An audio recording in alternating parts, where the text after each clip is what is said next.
You are in my seat, and frankly, you are in my airspace." The voice cut through the first-class cabin of Flight 402 like a serrated knife. It wasn't just a complaint, it was a declaration of war. 50 heads turned. A crying baby went silent. In seat 1, Ania, holding her 6-month-old daughter, looked up into the cold blue eyes of a man who thought his bank account gave him the right to rewrite human decency. He didn't know who she was. He didn't know who the pilot was, and he certainly didn't know that by the time this plane landed, his life would be destroyed. This is the story of how arrogance met altitude, and the fall was long, hard, and absolutely permanent. The rain lashed against the windows of Terminal 4 at JFK International Airport, creating a blurry grey curtain that matched Nia Robinson's mood. She shifted the weight of her sleeping daughter Maya from her left hip to her right. Her arms burned. She had been standing in the economy check-in line for 45 minutes, and the line had moved perhaps 3 feet. Nia wasn't supposed to be flying today.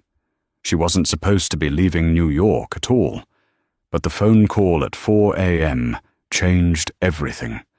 Her grandmother, the woman who had raised her when her own parents couldn't, had suffered a massive stroke in London. The doctors said it was a matter of hours, maybe days. Nia, a junior graphic designer struggling to make rent in Brooklyn, had scraped together every dime she had. She maxed out 2 credit cards to buy a last-minute one-way ticket on British Airways Flight 402 to Heathrow. It was economy, row 48, the seat right by the toilets. But she didn't care. She just had to get there. "Next," the agent barked. Nia stepped forward, fumbling with her passport, and the diaper bag slipping off her shoulder. She looked exhausted. She was wearing a grey hoodie sweatpants and worn-out sneakers, the uniform of a mother who hadn't slept in 24 hours. "Passport," the agent, a woman named Beatrice, according to her name tag, said, without looking up. Nia handed it over. "Please," she whispered, her voice cracking. "Is there any way to board early?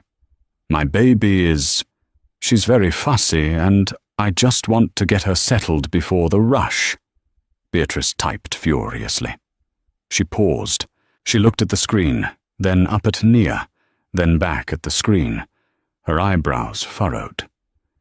"Ms. Robinson, yes." Nia's heart stopped. "Is something wrong? Did the card decline?" Beatrice lowered her voice. "No, the opposite.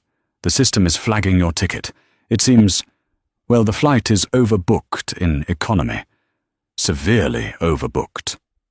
Nia felt tears pricking her eyes. "Please, you can't bump me. I have to get to London. My grandmother is dying." Beatrice's face softened.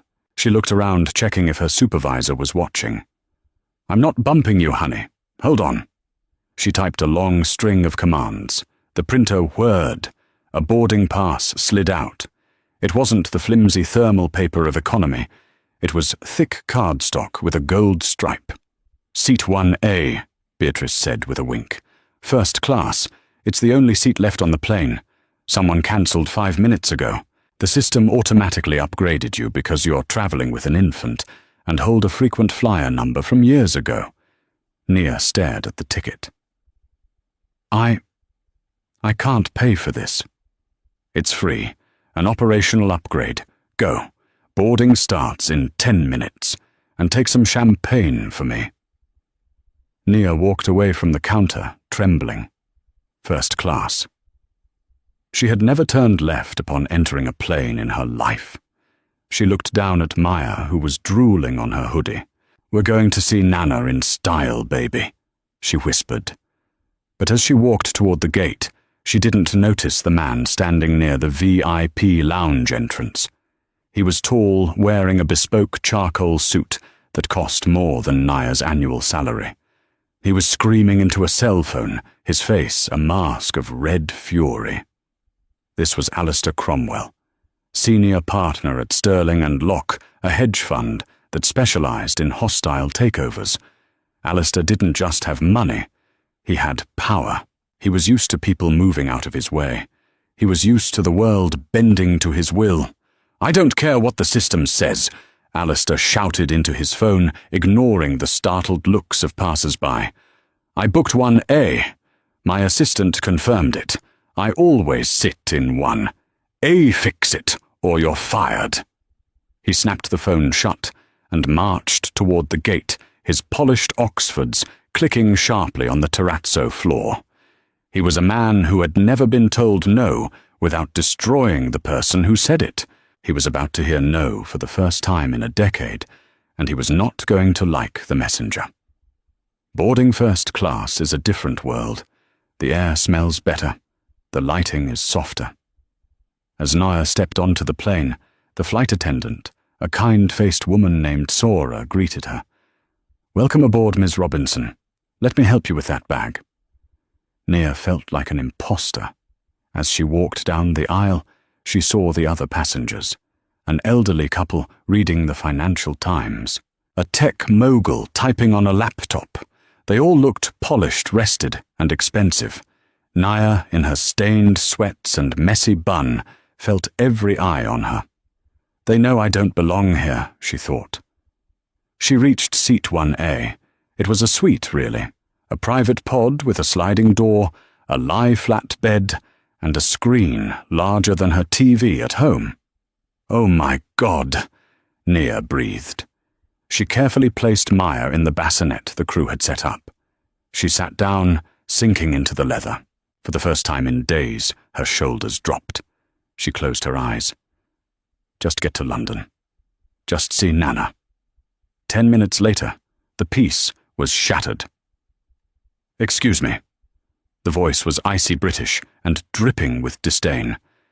Nia opened her eyes. Standing over her was Alistair Cromwell. He was holding a glass of scotch he had apparently grabbed from a passing tray before even sitting down. He loomed over her pod, blocking the light. "Yes?" Nia asked, clutching the armrest. "I believe," Alistair said, loud enough for the whole cabin to hear, "that there has been a clerical error. You are in my seat." Nia checked her boarding pass. "I don't think so. It says 1A right here." She held it up. Alistair didn't even look at it. He looked at her.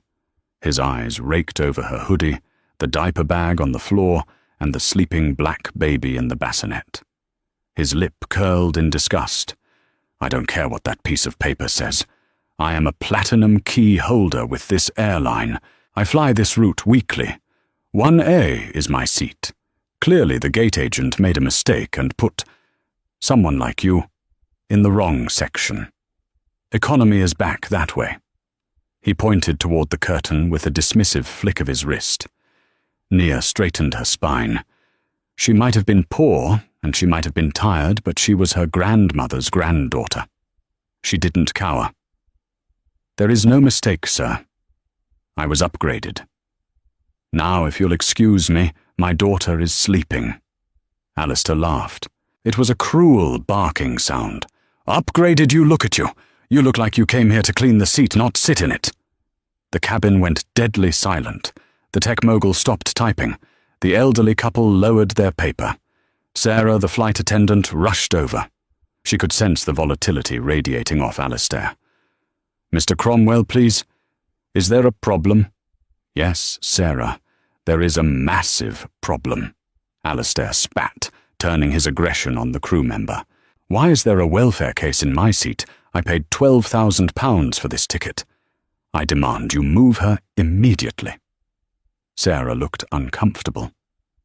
"Mr. Cromwell, Miss Robinson, has a valid boarding pass. We are fully booked. Your seat is 1B right across the aisle. It is identical." "It is not identical."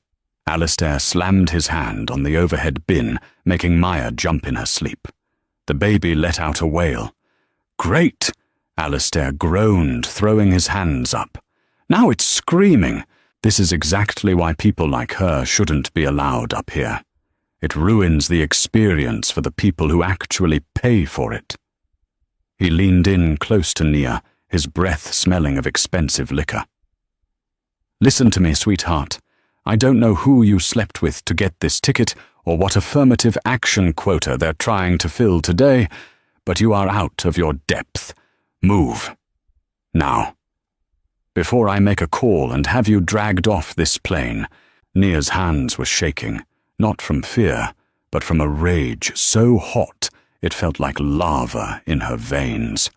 She unbuckled her seatbelt to tend to Maya, who was now crying hysterically.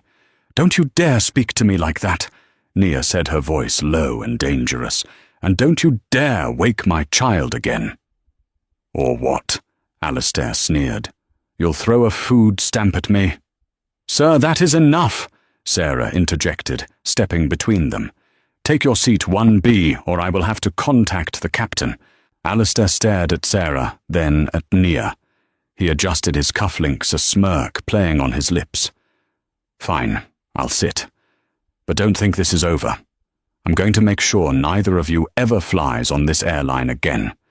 And you," he pointed a manicured finger at Nia, "you better hope that thing shuts up or I'll shut it up for you." He slumped into seat 1B, glaring across the aisle. Nia picked up Maya, rocking her, tears of humiliation streaming down her face. She felt small. She felt dirty. She wanted to disappear. But in the cockpit, the intercom had been left open by mistake during the pre-flight checks. Captain James Mac McAllister had heard everything.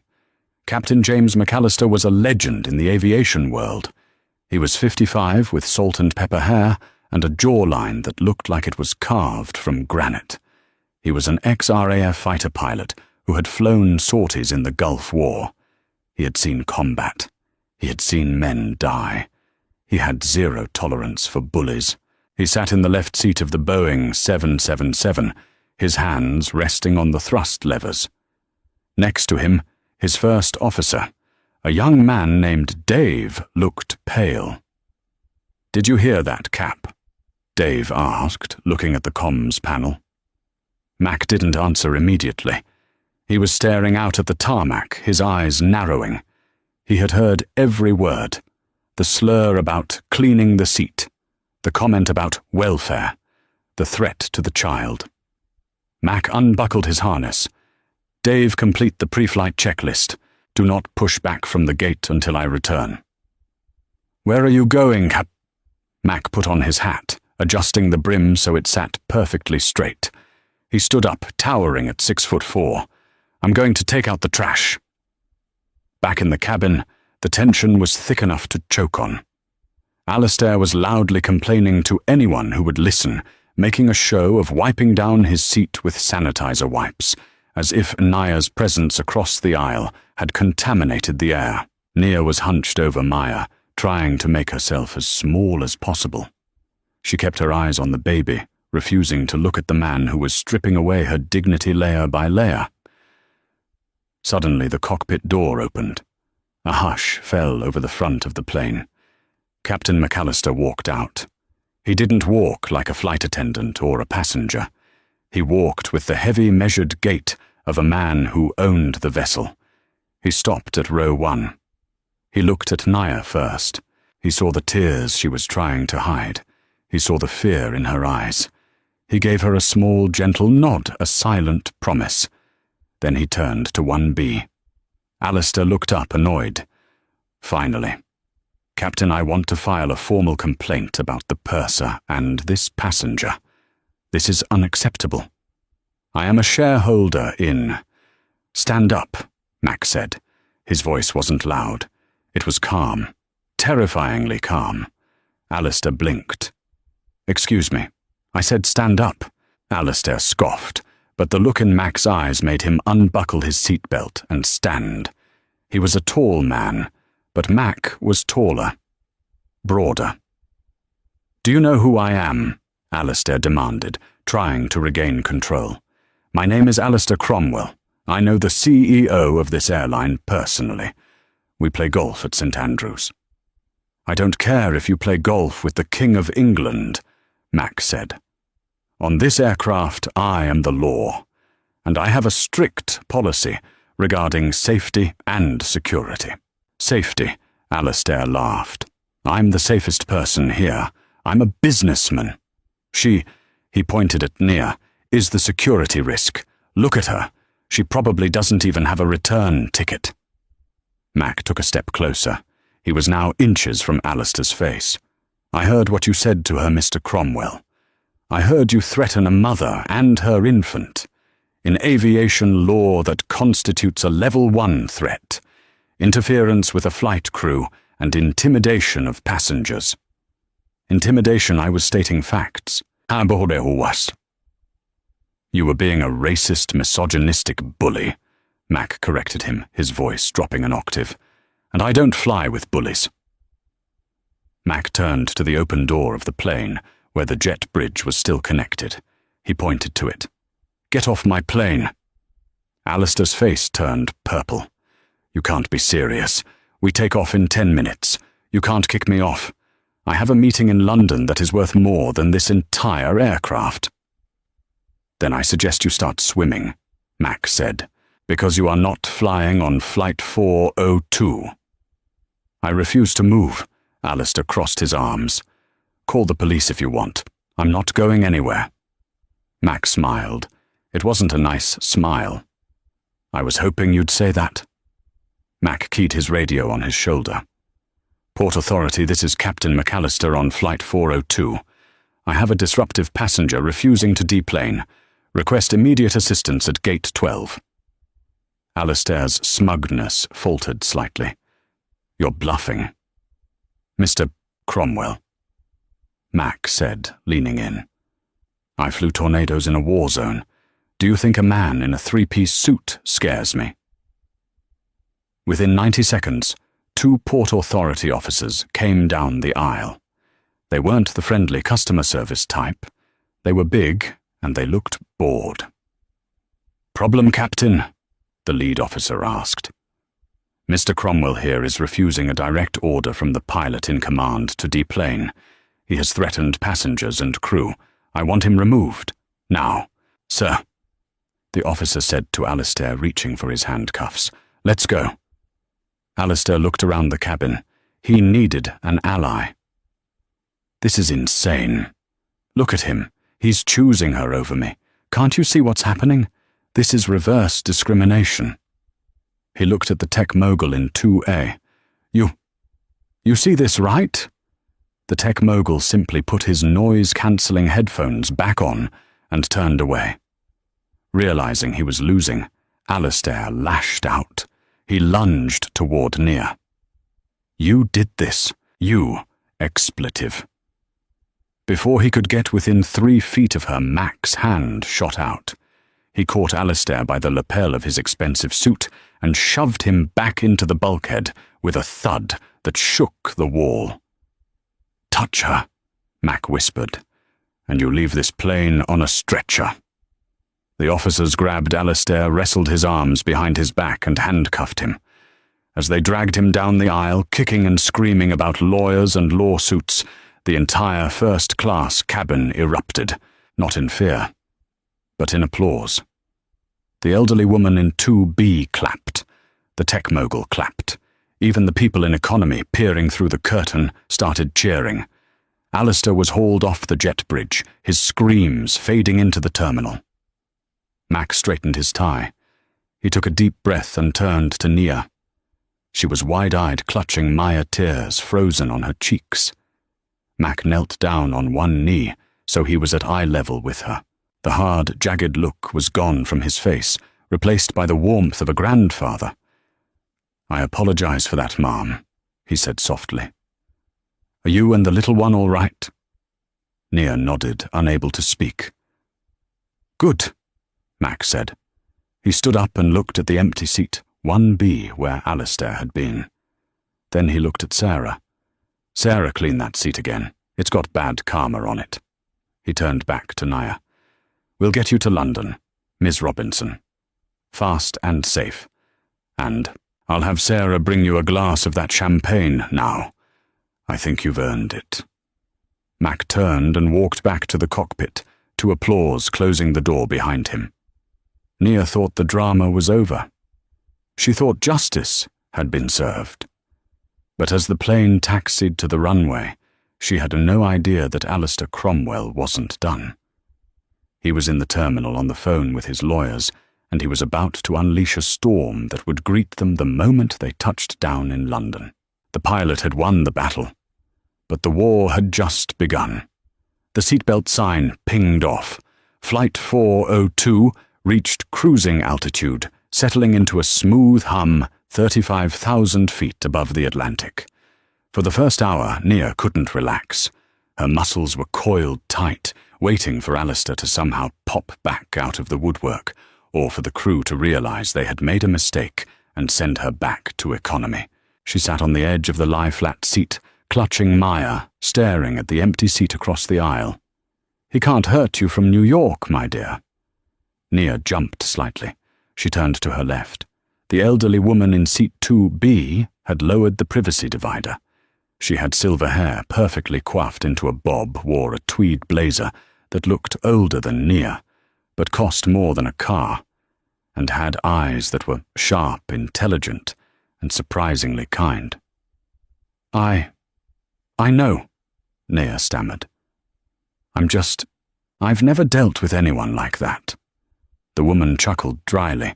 "I have. The world is full of little men who think a big bank account makes them a big person. They are usually the most fragile of us all."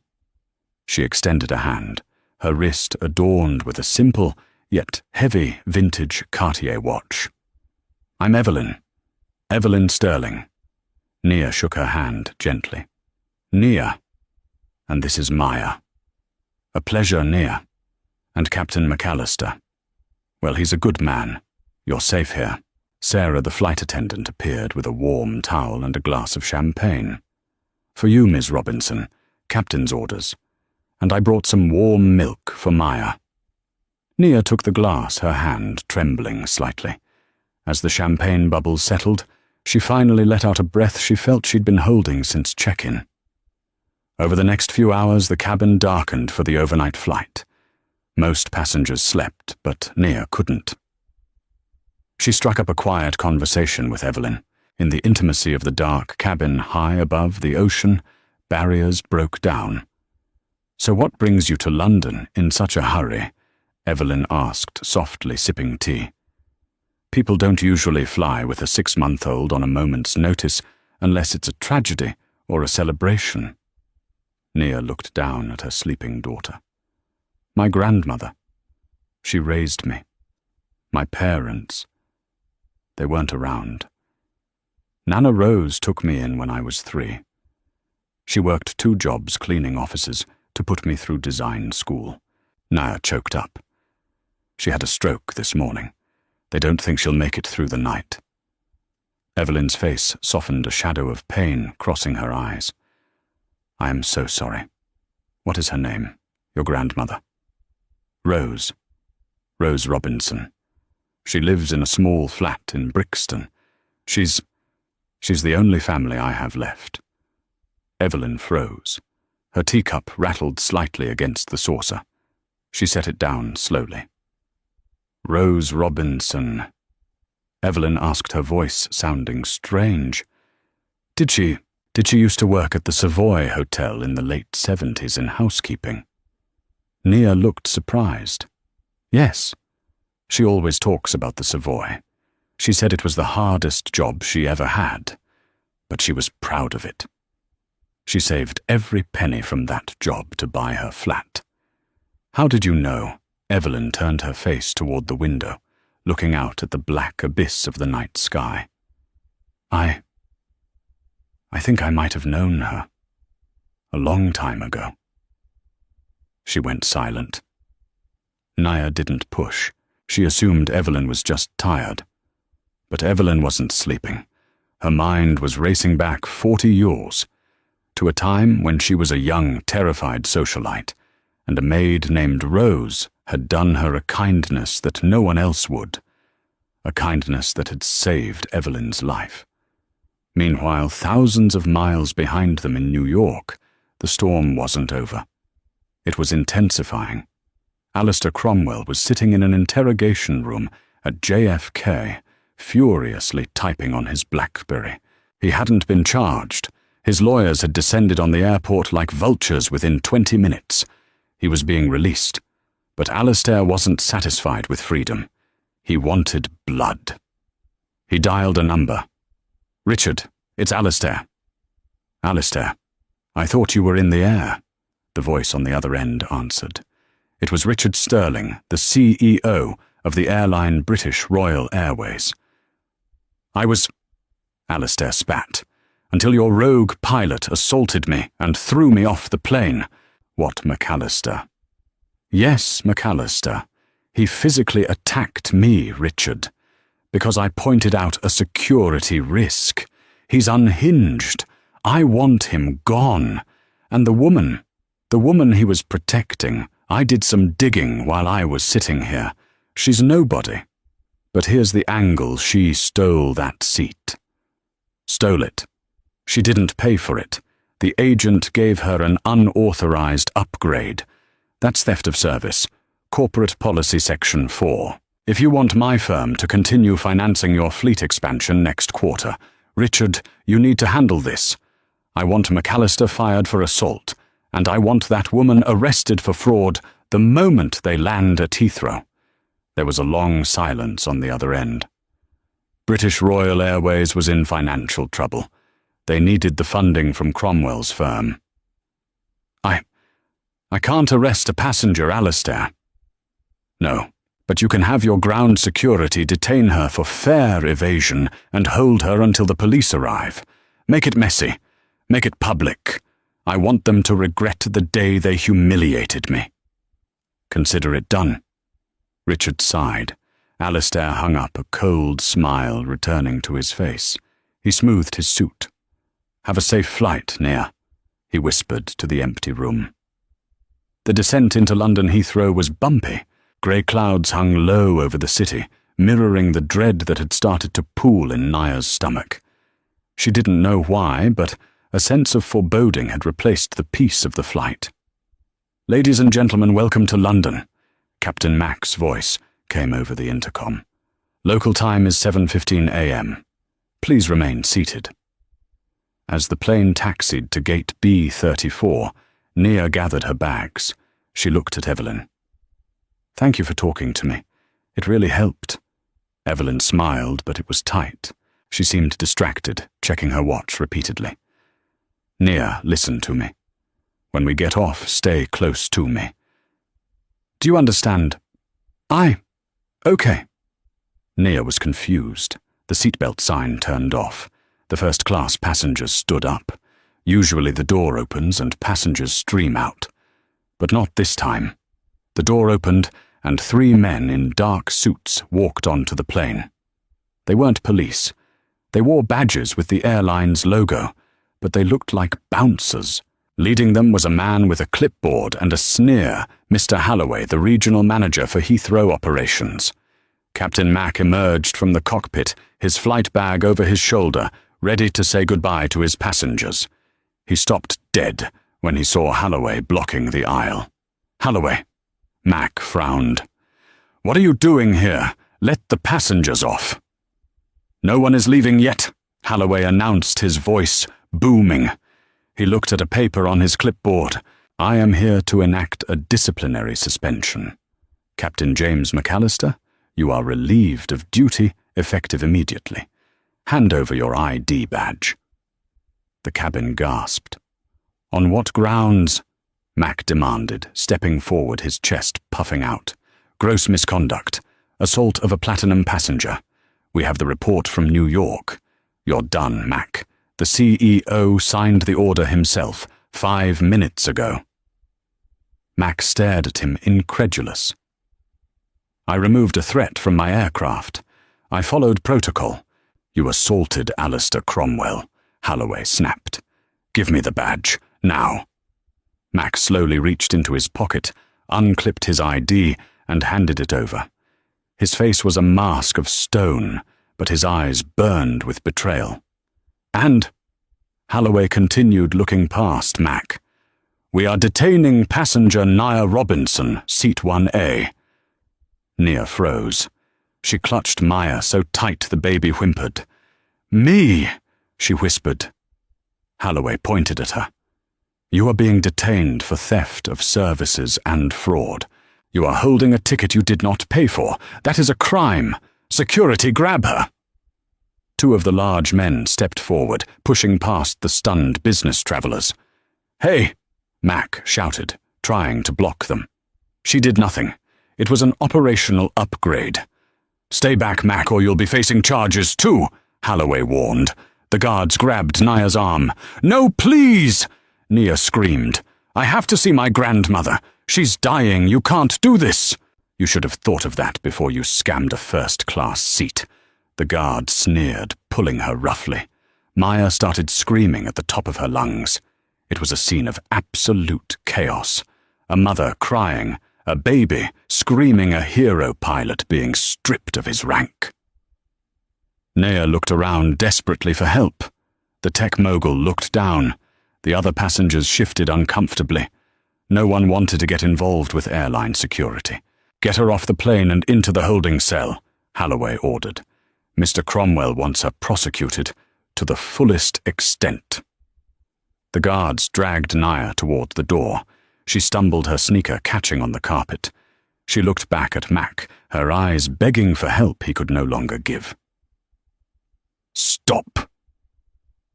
The voice didn't come from Mac. It didn't come from Nia. It came from seat 2B. Evelyn Sterling stood up.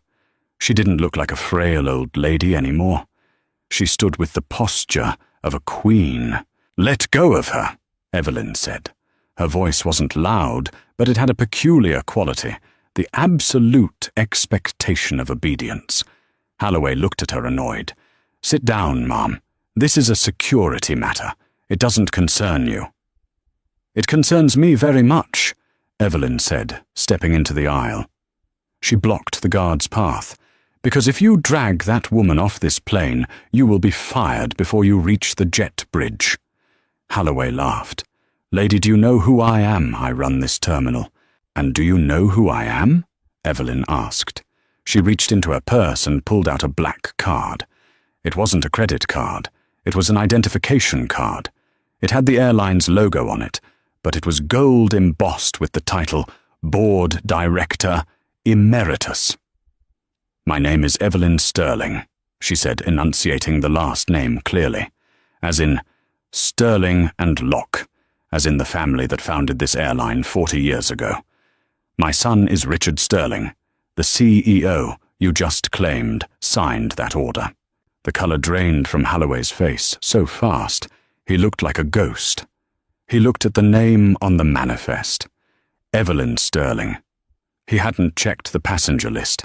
He had only looked for Nia. Mrs. Sterling, Holloway stammered. I didn't know. Clearly, Evelyn said, her voice dripping with ice. You are taking orders from Alistair Cromwell, a man who manages my family's money, not my family's company. You are detaining an innocent woman and firing the best pilot in this fleet based on the lies of a bruised ego. She walked up to Holloway and snatched Mac's ID badge from his hand. She turned and pinned it back onto Mac's shirt herself. Captain McAllister remains in command, she declared. Then she turned to the guards holding Nia. Unhand her. Immediately. The guards dropped Nia's arms as if they were on fire. Evelyn walked over to Nia, who was trembling uncontrollably. Evelyn placed a hand on Nia's shoulder. Mr. Holloway, Evelyn said without turning around. Get out of my sight. Tell my son Richard that if he wants to keep his job, he will meet me at the arrivals hall in 20 minutes. And tell him to bring the company car. I have to take my friend to the hospital. Holloway, sweating profusely, signaled his men. They retreated backward out of the plane, heads bowed in shame. The cabin remained silent for a heartbeat, and then for the second time that day, applause broke out. But this time it was softer, more respectful. Mac looked at Evelyn, a smile tugging at the corner of his mouth. "Mrs. Sterling, I had no idea." "I like to travel incognito, Captain," she winked. "Less fuss, but I suppose the secret is out." She turned to Naya. "Come, my dear. We have no time to waste. The car will be waiting. Let's go see Rose." Nia wiped her tears looking at this woman who had just saved her life. "Thank you," she whispered. "Who are you really?" Evelyn smiled sadly. "I'm just someone who owes a very old debt, and today I start paying it back." As they walked off the plane, Naya felt a surge of hope. She had made it to London. She had powerful allies, but she didn't know the full story yet. She didn't know why Evelyn owed Rose a debt, and she didn't know that Alistair Cromwell wasn't done. When he found out his orders had been defied by the owner's mother, he wouldn't just get angry. He would get dangerous. He would try to destroy the entire Sterling family to get to Naya. The hospital was the next stop. And there, the secrets of the past would finally come to light. The Rolls-Royce Phantom glided through the rain-slicked streets of London, a silent cocoon of luxury. But inside the air was heavy with anxiety. Nia sat clutching Maya, her eyes fixed on the passing grey blur of the city. Evelyn sat opposite her, typing furiously on her phone, her face set in a grim line. Is it far?" Nia asked, her voice small. "St. Thomas's Hospital is just across the river," Evelyn said, not looking up. "We will be there in 5 minutes. My driver has already alerted the trauma team that VIPs are incoming. They will take us straight up." Nia looked at this powerful woman. "Why?" she asked again. "I know you said you owe a debt, but you practically hijacked a plane for me. You fired a manager. Who is my grandmother to you?" Evelyn stopped typing. She sighed a sound that seemed to carry decades of weight. She reached into her blouse and pulled out a necklace. Hanging from it was half of a silver locket. It looked cheap, tarnished, and completely out of place against her designer pearls. 40 years ago, Evelyn began, her voice trembling. "I was a young mother. I had 3 boys, Richard, Edward, and Julian. My husband, he was a powerful man, but he had enemies, dangerous enemies." She looked out the window. "One night while we were staying at the Savoy, men broke into our suite. They weren't thieves. They were kidnappers. They came for my sons." Nia's breath caught in her throat. "I was in the bathroom. I heard the glass break. I heard the screams. I couldn't get to them. But the maid could." Evelyn's eyes filled with tears. She was just a temp, a young woman scrubbing the floors in the hallway.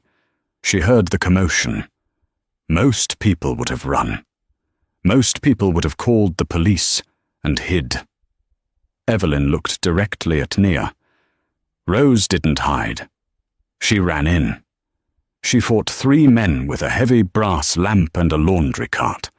She took a knife to the shoulder that was meant for my eldest Richard. She managed to shove all 3 boys into the laundry chute to safety before the men beat her unconscious. Nia covered her mouth, tears streaming down her face. She had never heard this story. Rose had always said her shoulder hurt because of old age. When the police arrived, Evelyn continued, "Rose was in a coma. My husband, in his arrogance, paid her medical bills and gave her a small settlement. But he fired her.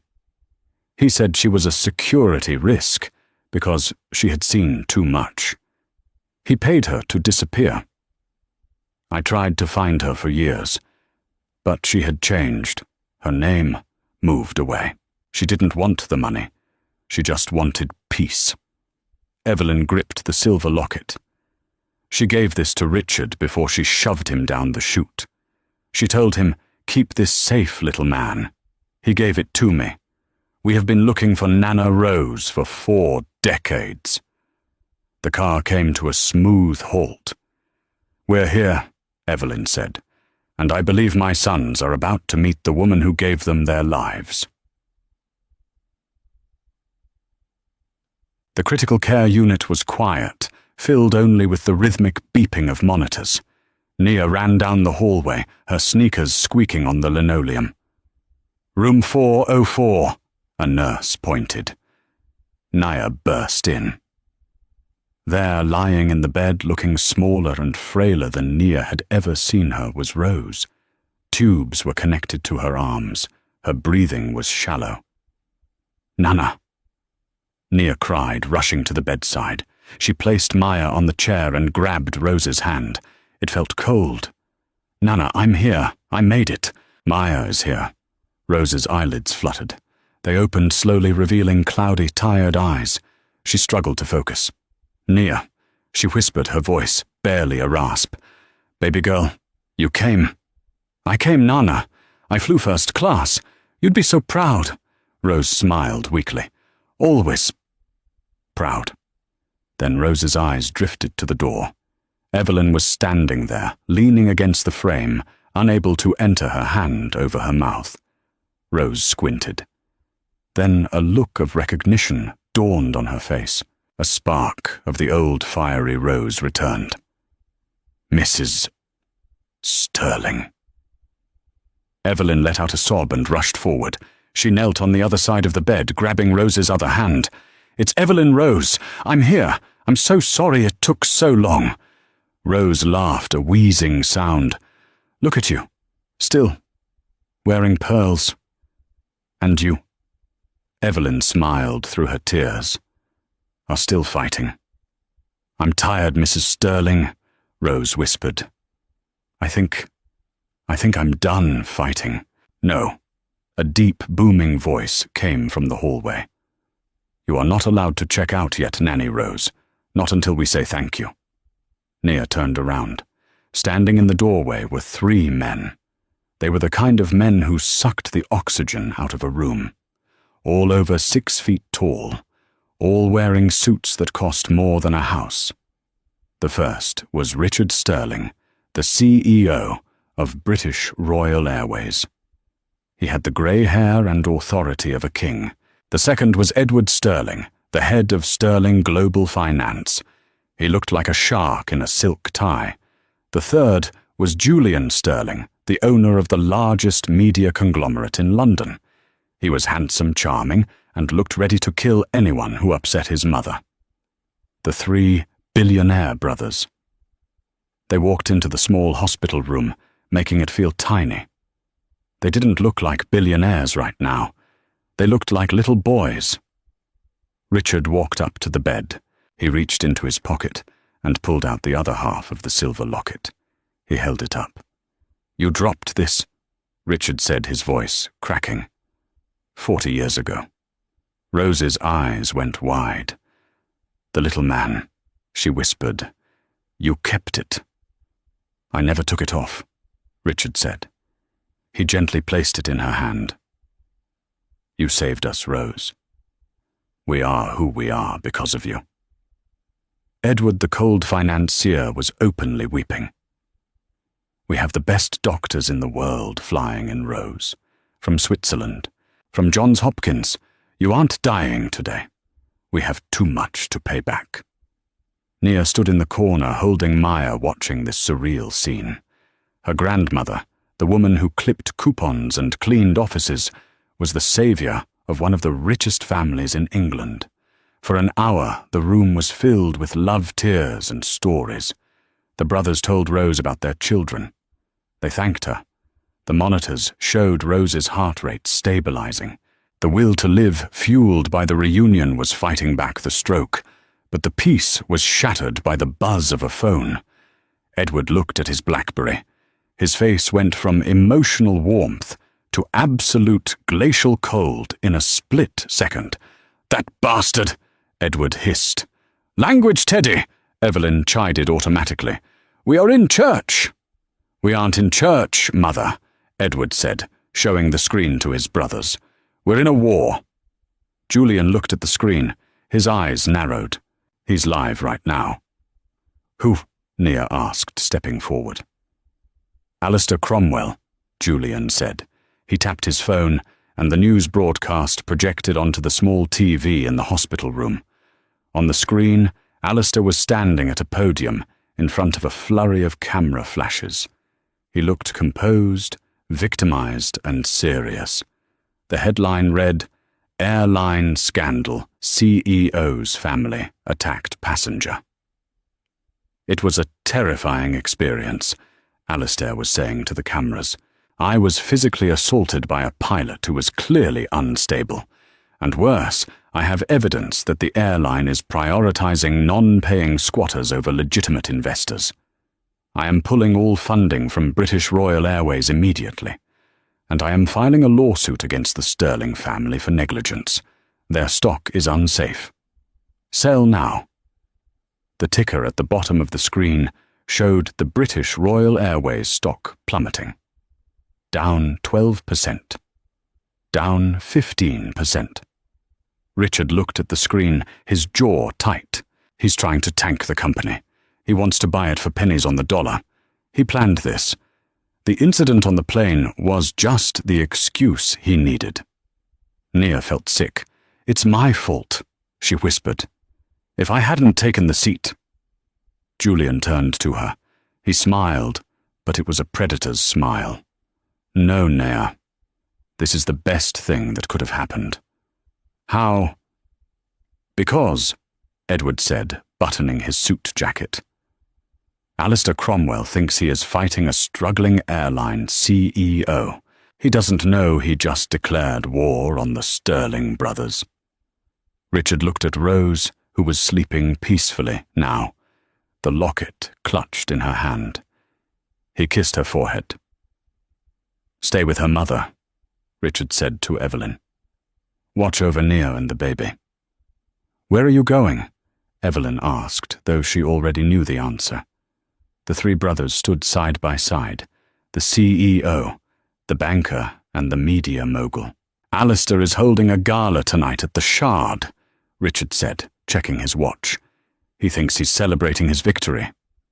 "We're going to crash the party," Julian added, cracking his knuckles. And Edward finished his voice deadly quiet. "We are going to bankrupt him before dessert is served." The three brothers turned and marched out of the hospital room, their footsteps echoing like the drums of war. Nia watched them go. She looked at Evelyn. Are they going to be okay?" Evelyn sat back in the chair, a satisfied smile playing on her lips. She picked up Maya and bounced her gently. "Oh, they will be fine, my dear. Alistair Cromwell is a man who plays with money. My sons, they play with fate. He won't just lose his job tonight. He's going to lose his name." The trap was set. The Shard is London's jagged glass needle piercing the sky. On the 72nd floor in the View from the Shard event space, the air smelled of expensive perfume, truffle oil, and raw ambition. It was the annual Titans of Industry Gala. Alistair Cromwell was the man of the hour. He stood near the ice sculpture, holding a glass of vintage Dom Perignon. He was surrounded by sycophants, junior bankers, nervous investors, and social climbers, all laughing too hard at his jokes. So I told Richard Sterling. Alistair boomed, his face flushed with victory and scotch. "You can run an airline, or you can run a charity, but you can't do both. If you let the riffraff into first class, don't expect the elite to foot the bill." The group chuckled nervously. "And the stock?" an associate asked. "Tanking." Alistair grinned, checking his phone. "I shorted British Royal Airways this morning. By tomorrow I'll buy the controlling stake for pennies. I'll fire that pilot myself, and maybe I'll turn the planes into cargo haulers. Cattle class suits them." He raised his glass. "To the winner taking it all." "To Alistair," they chorused. The lights in the room dimmed. The heavy oak doors at the entrance swung open. The chatter died down. Usually the arrival of guests was casual, but the atmosphere shifted instantly. The temperature in the room seemed to drop 10 degrees. Walking through the doors shoulder to shoulder were the Sterling brothers. They were dressed in matching black tuxedos, looking like a phalanx of avenging angels. Richard the CEO in the center, Edward the banker on his right, Julian the media mogul on his left. They didn't stop at the check-in desk. They walked straight into the center of the room. The crowd parted like the Red Sea. Alistair's smile faltered, then returned tighter than before. He decided to play the alpha. He stepped forward, opening his arms wide. "Richard Edward Julian." Alistair called out his voice, echoing in the silent hall. "So glad you could make it. I assume you're here to surrender. I have the purchase agreement for the airline ready in my car." The brothers stopped 10 feet from him. They didn't smile. They didn't blink. "We aren't here to surrender, Alistair," Richard said. His voice was calm, carrying effortless authority. "We're here to liquidate." Alistair laughed, but it sounded tinny. "Liquidate you. Your stock is in free fall. The media is eating you alive thanks to my press release. You have no leverage." "Leverage," Edward the financier said softly, "is a funny thing. It depends on who holds the debt." Edward pulled a folded document from his tuxedo pocket. He held it up. "Do you recognize this, Alistair?" Alistair squinted. That's my firm's credit agreement with Sterling Global Finance." "Correct?" Edward nodded. "Clause 14, subsection B. The lender reserves the right to recall all loans immediately if the borrower engages in conduct that brings disrepute to the financial sector or engages in criminal negligence." Alistair scoffed. "I haven't done anything criminal. I was the victim. Were you?" Julian, the media mogul, stepped forward. He held a small remote control. "Let's ask the black box." Julian pointed the remote at the massive 40-foot projection screen behind the stage, which had been displaying the gala's logo. The screen flickered. The logo vanished. Suddenly, audio began to play over the gala's concert-quality sound system. It was crystal clear. It was the recording from the cockpit of Flight 402, which captured the cabin audio. "Look at you. You look like you came here to clean the seat, not sit in it." Alistair's voice boomed through the hall. The crowd gasped. Alistair froze. "I don't know who you slept with to get this ticket. You better hope that thing shuts up or I'll shut it up for you." The threat to the baby echoed off the glass walls. The wealthy elites in the room, mothers, fathers, grandparents, looked at Alistair with dawning horror. Then the video feed switched. It wasn't the plane. It was CCTV footage from the airport terminal earlier that day. It showed Alistair on the phone. The audio from his call, recorded by airport security surveillance, played in sync. "Make it messy. Make it public. I want them to regret the day they humiliated me. Accuse her of fraud." Julian pressed a button, and the screen went black. "Market manipulation," Julian said, his voice cutting through the stunned silence. "You fabricated a crime to tank a public company's stock so you could short-sell it. That Alistair is a felony, and I just broadcast that footage live to every news network in the UK. My channels are running it on a loop." Alistair looked around. The sycophants had backed away. He was standing alone on an island of expensive carpet. This is entrapment." Alistair sputtered, sweat beading on his forehead. "You can't prove that." "We don't have to," Edward said, "because as of 5 minutes ago, Sterling Global Finance has frozen all assets of Cromwell Holdings, pending a criminal investigation. Your credit cards are dead. Your accounts are locked. You can't even pay for that champagne in your hand." Alistair dropped the glass. It shattered the sound like a gunshot.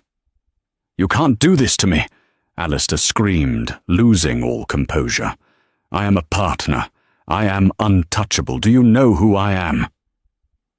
Richard took one final step forward.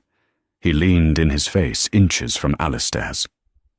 "You are the man," Richard whispered, "who abused the granddaughter of Rose Robinson." Alistair blinked, confused. "Who the maid? Who cares about a maid?" "That maid."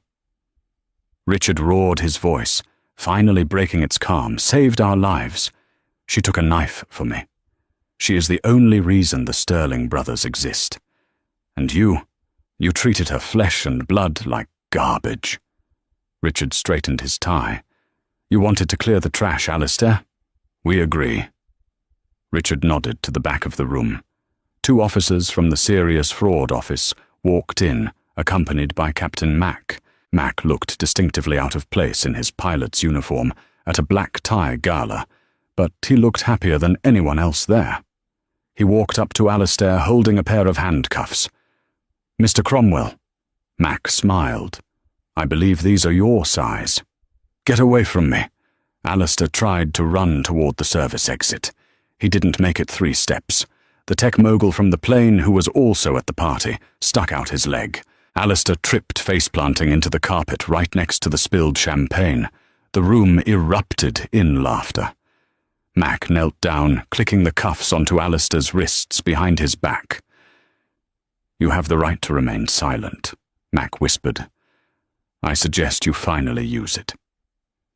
As Alistair was dragged out of the Shard, screaming obscenities, the Sterling brothers didn't watch him go. They turned to the crowd. "Please enjoy the evening," Richard announced. "The drinks are on us, and for the record, British Royal Airways is hiring. We need a new senior partner." The applause was deafening. 3 weeks later, the sun was shining over Brixton. It was a rare, beautiful English summer day. Nia pushed the wheelchair out of the elevator of the new apartment building. It was a penthouse overlooking the park. "Too fancy," Rose grumbled, though her eyes were sparkling. She looked healthier. Her colour had returned. "I don't need a penthouse, Nia. My old flat was fine." The old flat had stairs. Nana. Nia laughed, leaning down to kiss her cheek. "And besides," the landlord insisted. "Landlord?" Rose asked. The door to the penthouse opened. Standing there were the 3 Sterling brothers, holding a giant bouquet of flowers, and Evelyn Sterling, holding a bottle of sparkling apple cider. "Welcome home, Nanny Rose," Richard said, smiling like a boy. They had bought the building. They had put the deed in Nia's name. Nia wasn't just a graphic designer anymore. Julian had hired her to lead the creative direction for his media empire. The salary was more than she had ever dreamed of. She could afford the best care for Maya, the best doctors for Rose, and a life free of fear. And Captain Mack. He was no longer just a captain. He was the new Chief of Operations for British Royal Airways. He had rewritten the training manual. Rule number 1. Humanity comes before protocol. Nia walked over to the balcony, holding Maya. She looked out at the London skyline. She saw a plane soaring high above, cutting through the clouds. She touched the upgrade ticket she still kept in her pocket. It was just a piece of paper. But it was the ticket that had changed everything. She looked back at her grandmother, laughing with the billionaires who were once the boys she saved. Karma hadn't just hit back. It had arrived first class. And that is how Alistair Cromwell learned the most expensive lesson of his life. You never know who you are talking to. He thought Nia was nobody. He thought he could crush her because she was poor, tired, and alone. But he forgot that the strongest trees often have the deepest roots. He didn't know that the woman he humiliated was the granddaughter of a hero. He didn't know that the pilot he threatened was a warrior.